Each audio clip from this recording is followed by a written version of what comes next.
What's up, Illusioneers? It's the Wizard here, and today we're going to be taking a look at how the Hellions V3 by Illusionist compare to the V1s.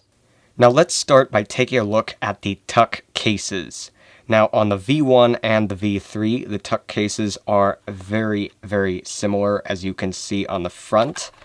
And if we take a look at the top, both feature the Madison logo, both sides still feature that same text, "Don't play cards with the devil," and the bottom also features the Illusionist logo and ad copy, and the back designs are relatively the same.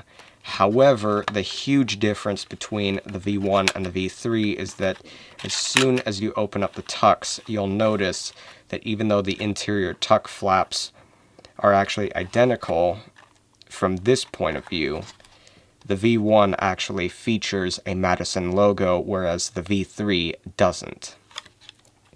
Another key feature of the V1 is that if you look at the very, very back, there is a devil there way in the back, and I don't know if the camera will focus on it, but there is a devil at the very bottom of the V1 tuck, whereas if you look at the V3, the bottom of the tuck is empty.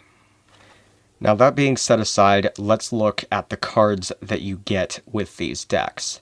And right at first glance, you get the same jokers in both the V1 and the V3, and you also will get the same double backer with the same exact back designs as well as the exact same gaff cards.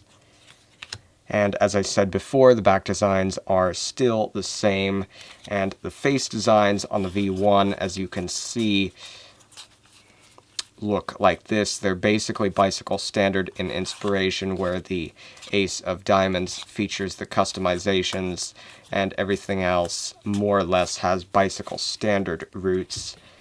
And when compared to the V3, aside from the V3 being in new deck order, because I haven't been playing with the V3 at all yet, the two decks feature the exact same face cards. So all things considered, there really isn't a difference in what you get with this deck. However, for those of you who do have the V2 of the Hellions, you did get a special gaff card. Sadly though, it seems that that special gaff card with the Devil's Hand on it is missing from the V3 and was pulled. So for those of you who have the V2, you were lucky enough to have that special gaff.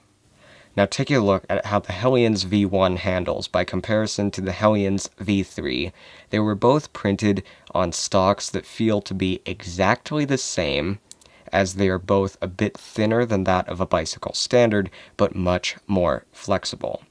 Also, both decks feature the same embossed finish, and it seems that they also feature the same modern cut, so I don't really notice any huge difference between the Hellions V1 or the V3, aside from the fact that the tuck cases on the two versions are different.